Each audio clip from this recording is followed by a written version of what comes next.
Today, in the starting of the joint campaign of the elections of NDPP and Bharatiya Janata Party, first of all, I pay my respects to the dynamic Chief Minister, a Chief Minister who understands the sensitivity of the people of Nagaland, who has been always taking care of the people of Nagaland, Shri Nephew Rioji, our Deputy Chief Minister and my senior colleague, with whom I have worked for a long time, a matured politician, Shri Y. Patanji, our party president, Shri Temjin Imna Elong, who has been working tirelessly for the party, Shri Abu Mehtaji, the Secretary General of NDPP, who has a vision for NDPP and who has been working tirelessly for the joint campaign and the alliance between the NDPP and Bharatiya Janata Party, Shri John Barlaji, who is the Union Minister taking care of the minority affairs, Shri Nalin Kohli, the national spokesperson, my senior colleague and who is also in charge of Nagaland, and my young colleague Rituraj Sinha, who is the national secretary and co-in charge of Nagaland, the respected gentry here, the audience, the leaders in various walks of life of Nagaland, and the friends from the media, print media and electronic media. It is indeed a matter of great opportunity for me to be here to launch the joint campaign of NDPP and BJP. And the start was with the flavor of the cultural Nagaland by the folk dance and the song of alliance between NDPP and BJP. That song also gave that trust. When I come here to Nagaland, I bow down to the land of festivals. I also pay my respects and I also feel great about the rich culture of Nagaland and the people of Nagaland and how they have preserved their culture and how they have preserved their language and their festivals. It is indeed very appreciable. But I can also say that for long, the Nagaland was ignored by the previous governments. And it was ignored not only culturally, not only the basic ethos of people of Naga, but also the history of Nagaland. If I talk about the nationalism, I can say that Subhash Chandra Bose was first to establish the Azad Hind government in no other place but in Nagaland itself, in the village called Rujhajo, which makes us understand that how people of Nagaland were assimilated in the national aspirations.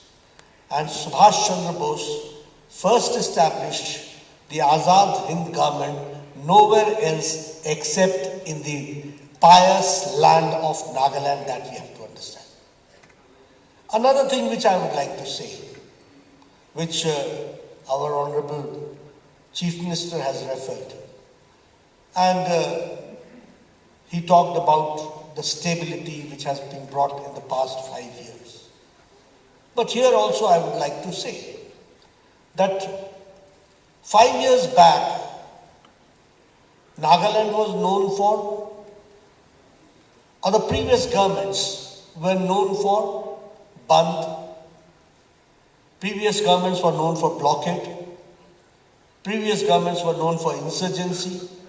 Previous government was known for abduction. And previous government was known for targeted killing.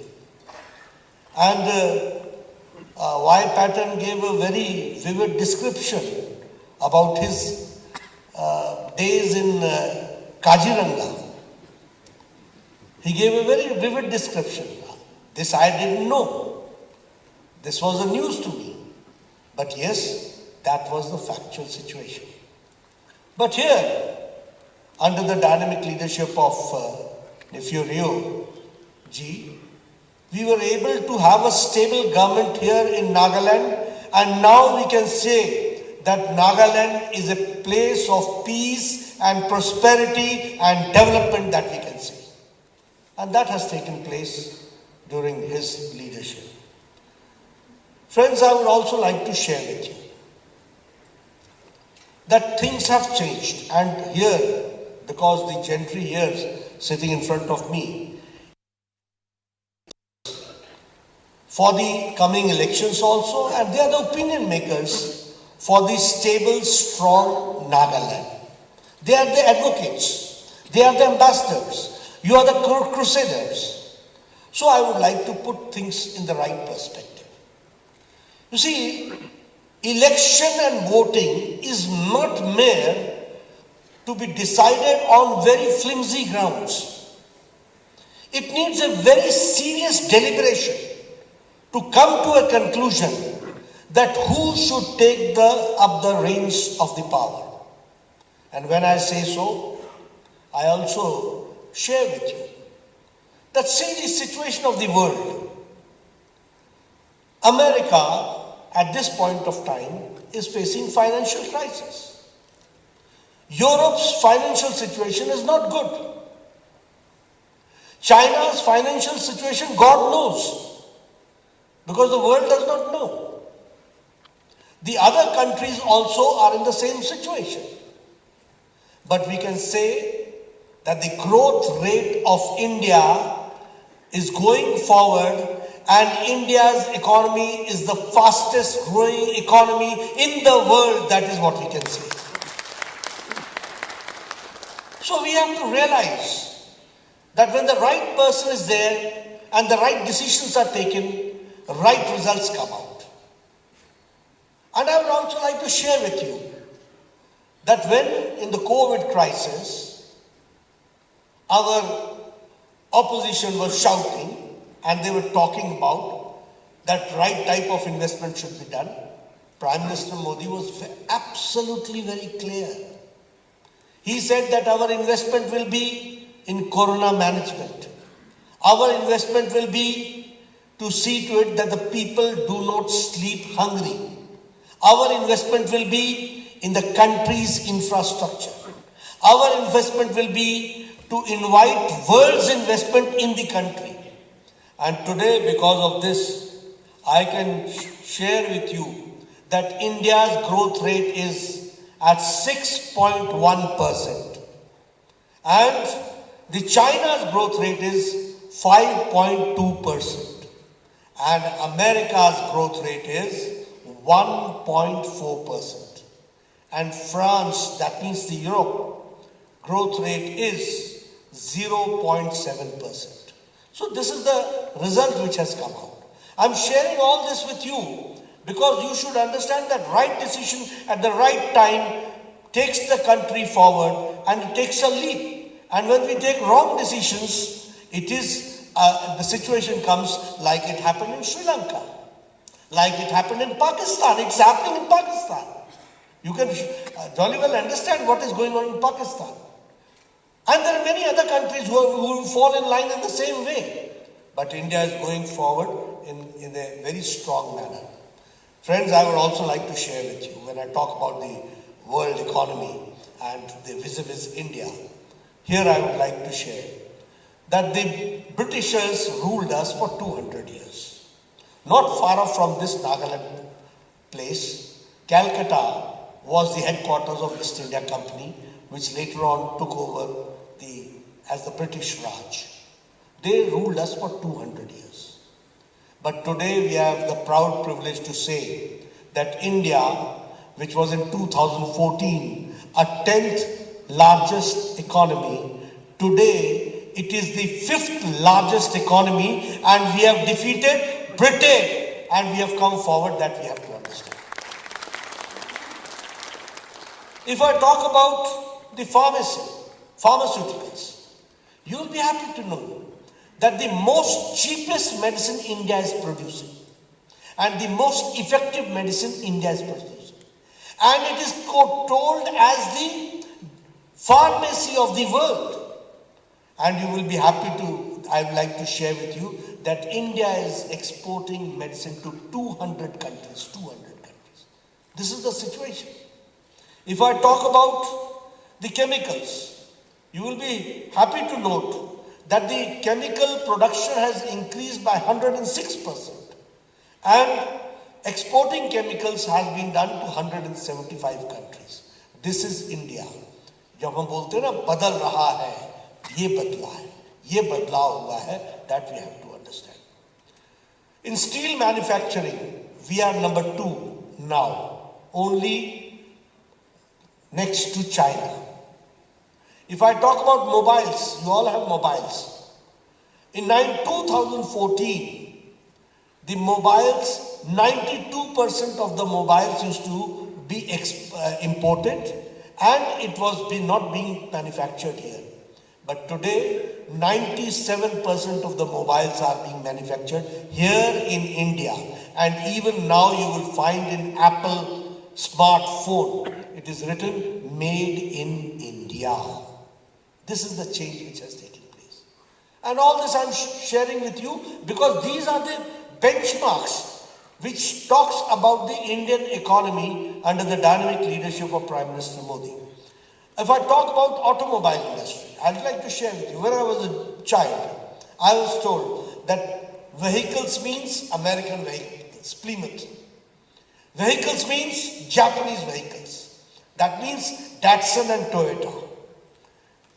But today you will be happy to note that we have surpassed Japan, and we are the 3rd largest automobile industry in the world. That we have to understand. And only 2 countries are ahead of us, China and America.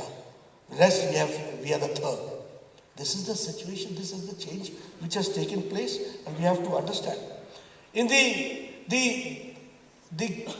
consumption of energy is one of the benchmarks to understand the development of the nation. You will have happy to know that India is the 3rd energy consumption behind China and US only. And in renewable energy, India ranks 4th. And we are behind China, Europe and US.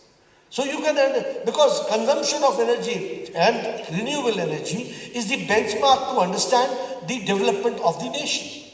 And so this we'd like to share with you. Friends, under the dynamic leadership of Prime Minister Modi, and which has been also taken care by our dynamic Chief Minister, Mr. Rio, and support by Y Patten, I am happy to share with you that India has been one of the best countries in COVID management. Even today, America, the vaccination has reached only 76%. In Europe, it is not more than 67%.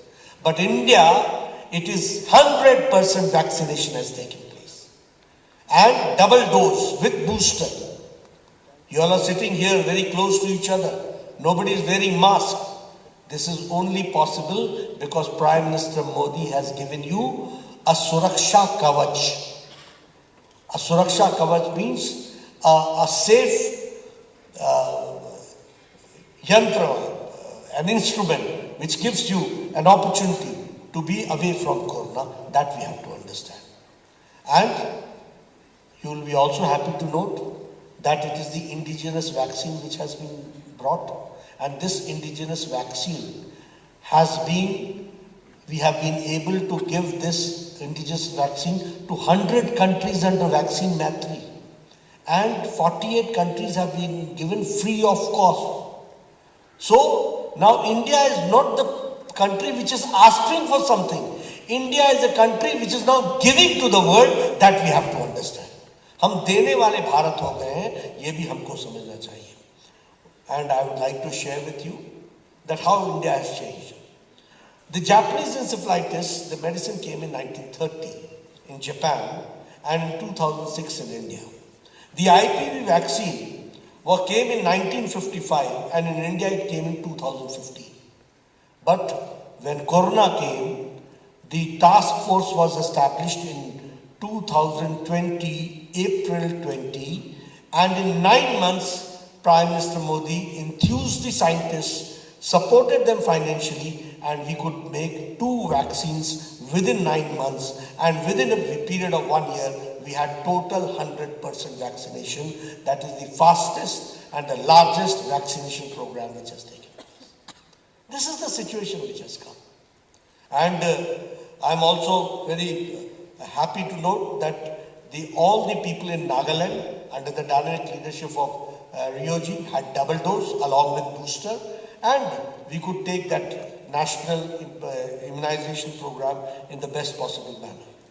Friends, as far as the tribals are concerned, the Prime Minister Modi has got a great respect for the tribal culture, for the people of tribal, and we want to see to it that they should not be left behind. They should be brought into the mainstream.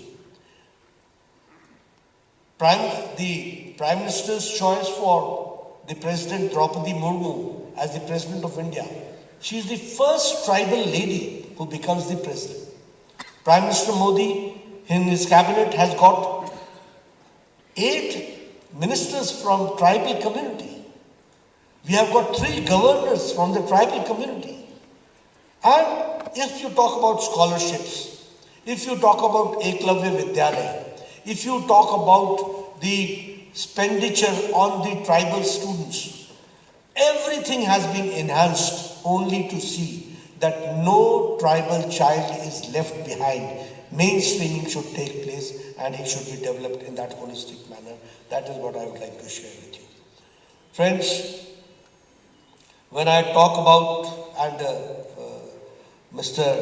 Ryoji has also talked about, but when I talk about Nagaland, I can share with you that in 2006 and 14, Northeast witnessed 8,700 violent events.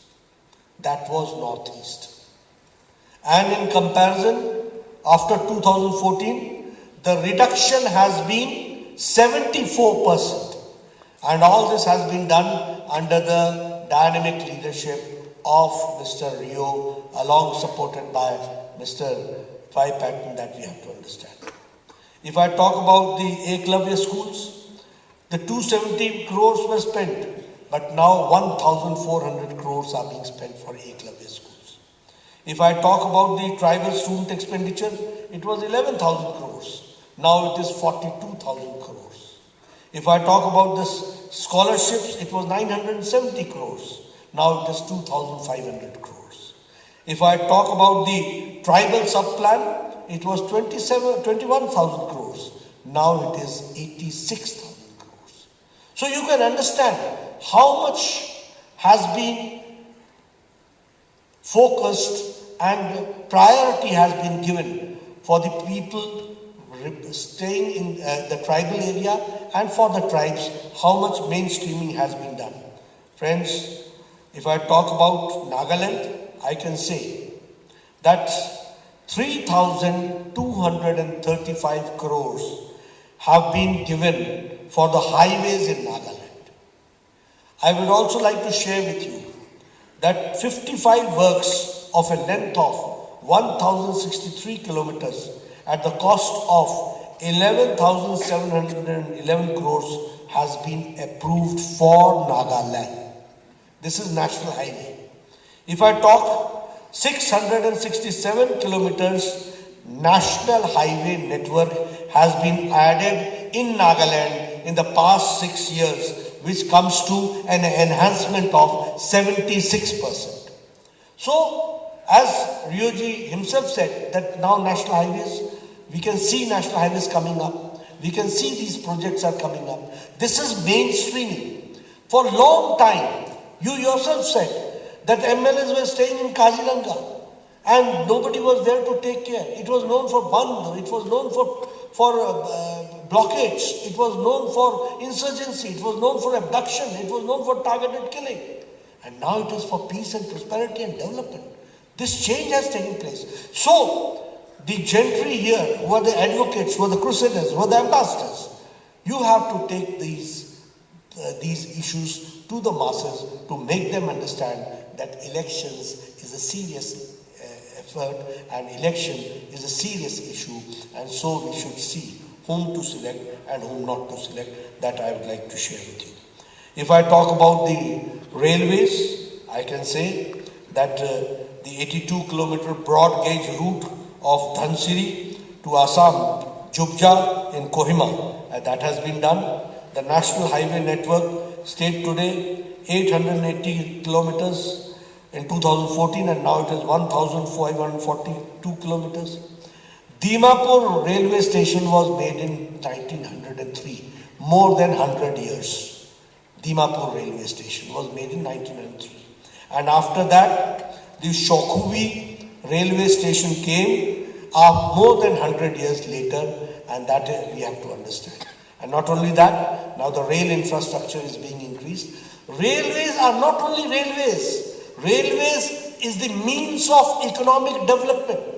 Railways is the means of prosperity. Railways are the means of your enhancement in your life. So that is what Prime Minister Modi is doing, and of course the full support is there from our Chief Minister Rioji. Here also we have decided that we will invest in the Ayurvedic centers. Ayurveda college will come, Ayurveda research center will come. The same way Ayush healthcare sector in Nagaland, 100 crores of investment is to come.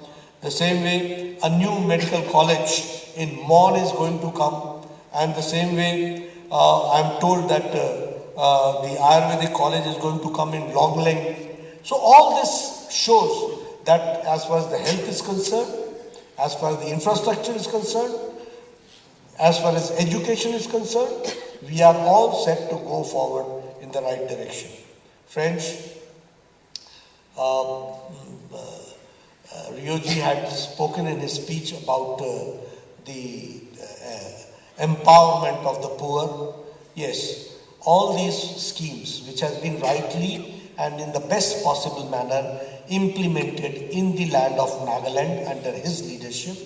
Yes, Pradhan Mantri Awas Yojana, Pradhan Mantri Kisan Samman Nidhi, Swachhta Abhiyan, Pradhan Mantri Ujjwala Yojana, Pradhan Mantri Saubhagya Yojana, Pradhan Mantri Gramin Sadak Yojana.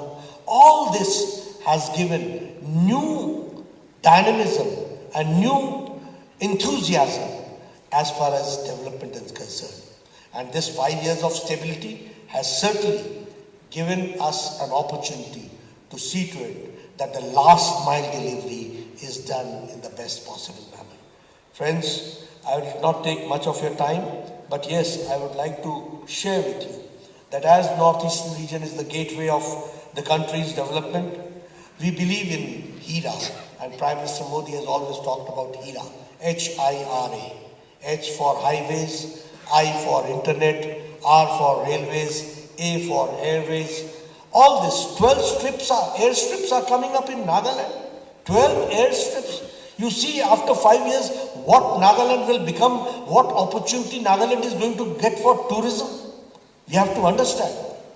And if I talk about the reduction in the AFSPA, withdrawal of AFSPA, if I talk about the withdrawal from the police stations, that makes understand that the Naga people have been brought in the mainstreaming, और उनका हम mainstreaming कर रहे हैं, and that is what we have to understand. Friends, one thing more I would like to share with you. Under the dynamic leadership of Chief Minister Rio, we are going to go forward for the next 5 years. And I came on 15th of September. Today, I am here for this NDPP BJP campaign launch. But my commitment I gave to CM Saab Rio on 15th of September here when I came in Kohima, and I told him, come what may, we will go together and we will go in the 20-40 ratio that we are going to follow. And here I'd like to share with you that a lot of efforts have been done. Prime Minister Modi is very enthusiastic about the solutions of Naga issues, and Amit Shah has tirelessly worked with Mr. Rio, the Dynamic Chief Minister, and Mr. Patton and Mr. Imna. All are witness to it that we have tried our level best. It has come to the final stage. In coming times, we will go forward in that direction. And yes, for the Eastern Nagaland, the issues they have discussed, and whatever the commitments have been given by the Home Minister, that we will follow in letter and spirit and see to it that we have to fulfill that also. So we stand committed. And Bharatiya Janata Party is a national party, and we have to understand it is Bharatiya Janata Party which only understands the national commitment with regional aspirations. No other political party understands. And that is why, here I would like to share with you, there are many people who come from the political science background, and there are many people who have got keen interest in politics. We will have to understand that in Tamil Nadu, Congress had chief ministers like C. Rajagopalachari, Congress had leaders like Kamraj, but 60 years earlier, they were thrown off, and for the last 60 years, there's a regional party. Why? Because the national party could not understand the regional aspiration. Here also, you had a Congress party for a long time. Am I correct? But now, nowhere to be seen. Why it happened? Because the national party could not understand the regional aspirations. In West Bengal, how did TMC come and Congress party go? How could CPM come? In Uttar Pradesh, the population is 24 crores. And you don't have, other than Bharatiya Janata Party and National Party, rest are all regional parties. Mayawati, regional party. Samajwadi Party, regional party. Why? Because BJP could only understand the national commitment with regional aspirations. And here also, we, under the dynamic leadership of Prime Minister Modi, we understand with our national commitments, but we also understand the regional aspirations of the people of Naga, and we want to bring it and assimilate it and go forward, and mainstreaming has to be done. So, this is what we would like to share with you. And